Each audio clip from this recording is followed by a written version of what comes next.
warahmatullahi wabarakatuh. Waalaikumsalam warahmatullahi wabarakatuh. Pagi anak-anak. Pagi, Pak. Bagaimana kabar kalian? Alhamdulillah. Luar biasa. Allahu Akbar. Wah, semangat sekali ya hari ini. Baiklah, sebelum memulai pelajaran, Bapak ingin mengabsen kalian terlebih dahulu. Baik, Pak. Leonardo. Hadir, Pak. Oke. Meli. Hadir, Pak. Meli hadir. Oke. Ranti. Hadir, Pak. Nah, semangat sekali ya Ranti. Oke, selanjutnya Nimas. Hadir, Pak. Oke, Nimas juga hadir. Ini Aisyah? Enggak. Sakit dia, Pak. Sebulan. Oke. DO. Baiklah. Bapak akan menerangkan tentang sistem pencernaan. Ada yang tahu dengan sistem pencernaan? Saya, Pak. Oke, Meli, silakan. Menurut saya, Pak, sistem pencernaan pada manusia yaitu suatu proses mengelola makanan dalam tubuh sehingga menjadi zat-zat sisa. Benar sekali. Tepuk tangan untuk Meli. Pelajaran Bapak ini semangat, Baiklah. Dalam sistem pencernaan terdapat berbagai macam organ. Itu yang pertama adalah mulut. Yang kedua adalah kerongkongan atau nama lainnya adalah esofagus. Yang ketiga adalah lambung. Keempat, usus halus. Kelima, usus besar. Keenam adalah rektum. Dan terakhir adalah anus. Pada hari ini kita membahas 3 organ terlebih dahulu, yaitu organ mulut, organ kerongkongan, dan organ lambung. Pada organ pertama dalam sistem pencernaan itu terjadi di mulut. Pada mulut terjadi 2 sistem pencernaan, yaitu sistem pencernaan mekanik dan sistem pencernaan kimiawi. Pencernaan sistem mekanik dilakukan oleh gigi dengan cara menghancurkan makanannya dengan gigunya. Adapun pencernaan secara kimiawi dilakukan oleh air liur dengan cara dikemut ya anak-anak. Enzim ya, Pak? Ya, dilakukan dengan enzim. Enzim yang ini mengubah tepung menjadi gula. Oh, glukosa, Pak ya? Benar sekali. Ya, selanjutnya itu sistem pencernaan kerongkongan. Sistem pencernaan kerongkongan ini terdapat sebuah gerakan, yaitu gerakan mendorong makanan atau yang sering disebut dengan gerakan peristaltik. Dan terakhir yaitu di sistem pencernaan lambung. Sistem pencernaan lambung ini terdapat 3 buah enzim, yaitu enzim HCl, enzim renin, dan enzim lipase. Enzim HCl berfungsi untuk membunuh kuman yang terdapat pada makanan kita cerna. Lalu enzim pepsin berfungsi untuk memecah protein menjadi peptom. Yang ketiga, enzim renin berfungsi untuk mengendapkan protein kasein dalam susu. Dan yang terakhir adalah enzim lipase yang mengubah asam lemak menjadi gliserol. Nah, materi akan Bapak beri video yang ada di laptop ini. Baiklah, untuk anak-anak harus memperhatikan video dengan teliti. Iya, Pak. Ya, Pak. Perhatikan video ini anak-anak.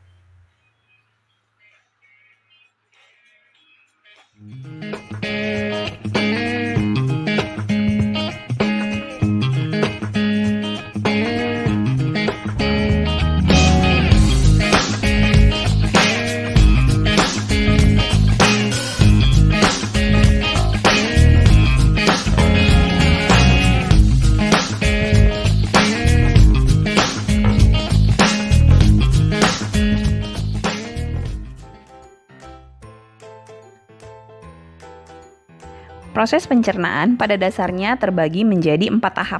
Apa saja 4 tahap tersebut? Yang pertama adalah ingesti.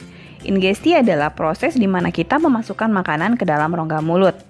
Kemudian setelah ingesti dilanjutkan dengan tahap yang kedua, yaitu digesti, di mana makanan yang sudah kita kunyah di dalam mulut akan dicerna oleh organ-organ pencernaan kita.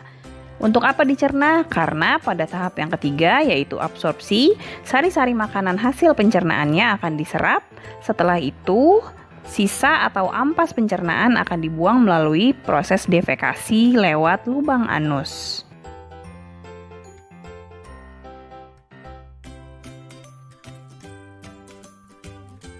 Nah, jika dibedakan berdasarkan prosesnya, jenis-jenis pencernaan ada dua macam, yaitu pencernaan mekanik dan pencernaan kimiawi. Apakah perbedaan antara keduanya? Pencernaan mekanik adalah pencernaan yang terjadi di mulut sewaktu makanan dikunyah dan dihancurkan. Jadi, pencernaan mekanik itu adalah pencernaan yang dilakukan dengan memanfaatkan gerakan dengan menggunakan alat-alat tertentu. Nah, alat-alatnya adalah gigi dan lidah yang ada di dalam rongga mulut. Sementara pencernaan kimiawi adalah pencernaan yang membutuhkan bantuan enzim. Enzim-enzim tersebut akan memicu terjadinya reaksi kimia yang menguraikan makanan yang memiliki molekul besar menjadi molekul-molekul yang lebih sederhana dengan tujuan untuk bisa diserap di dalam usus halus.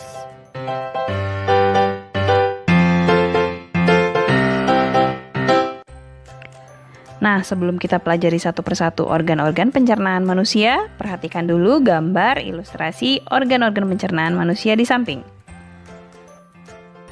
Organ pencernaan yang paling pertama adalah rongga mulut.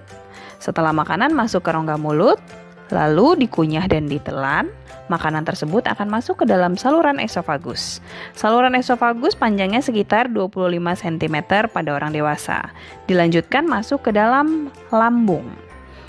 Di lambung, makanan akan dicerna secara kimiawi, lalu hasil pencernaannya akan diserap di dalam usus halus. Selanjutnya, ampas sisa pencernaan akan dibusukkan di dalam usus besar dan kemudian akan dibuang melalui lubang anus. Yuk kita bahas satu persatu organ-organ pencernaan tersebut.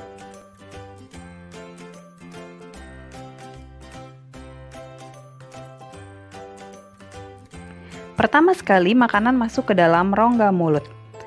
Di dalam rongga mulut, makanan dicerna secara mekanis dan kimiawi. Pencernaan secara mekanis dibantu oleh gigi dan lidah. Gigi kita ada 3 macam, ada gigi seri, gigi taring, dan gigi geraham. Gigi seri untuk memotong-motong makanan, gigi taring untuk mengoyak makanan, dan gigi geraham untuk menghaluskan makanan. Sementara lidah berfungsi untuk membolak-balik makanan dan mendorong makanan ketika kita menelan. Nah, itulah pencernaan yang terjadi secara mekanis. Selanjutnya, pencernaan secara kimiawi dilakukan oleh enzim yang terdapat di dalam air liur. Air liur mengandung mukosa atau lendir yang berfungsi untuk membunuh bakteri. Selain itu, ada juga enzim ptialin atau amilase yang berfungsi untuk mengubah amilum menjadi maltosa. Tapi, jika kita mengunyah sampai 36 kali, amilum tersebut bisa diubah langsung menjadi glukosa. Itulah sebabnya mengapa jika kita mengunyah nasi dalam waktu yang lama, nasi tersebut akan terasa manis karena amilum dicerna menjadi glukosa.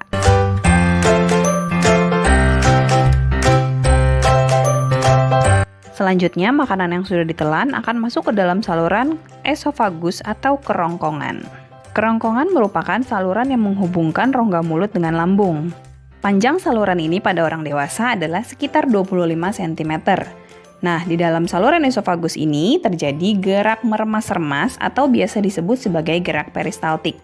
Karena adanya gerak peristaltik ini, makanan yang sudah kita kunyah akan menjadi gumpalan-gumpalan makanan atau bolus, dan bolus tersebut akan terdorong menuju ke lambung.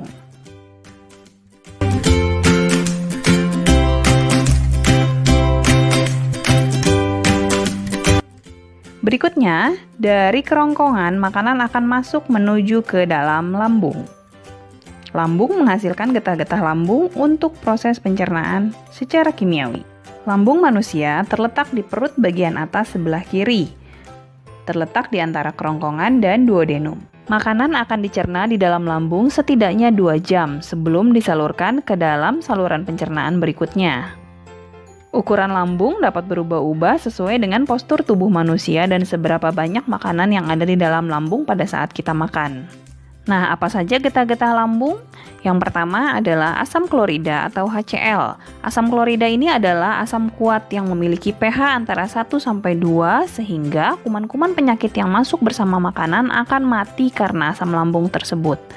Kemudian yang kedua ada enzim pepsin dan enzim renin. Pepsin berfungsi untuk mengubah protein yang kita makan menjadi pepton. Lalu renin berfungsi untuk mengendapkan protein susu menjadi kasein. Pencernaan yang terjadi di lambung berlangsung setidaknya 2 jam atau paling lama sekitar 4 jam. Bolus yang berasal dari esofagus akan diubah dalam lambung menjadi bubur kim atau kimus, lalu sedikit demi sedikit masuk ke dalam usus 12 jari. Proses pergerakan makanan di dalam lambung diatur oleh otot-otot melingkar yang terletak di antara lambung dan usus 12 jari. Otot tersebut dinamakan sfinkter.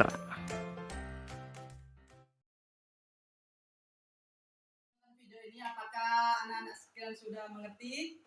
Mengerti, Pak. Ya, baiklah, pada pertemuan hari ini Bapak akan tutup dengan doa terlebih dahulu.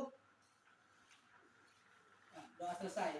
Ya, pada minggu depan nanti Bapak akan membagi 2 kelompok, yaitu kelompok 1 dan kelompok 2. Paham ya anak-anak?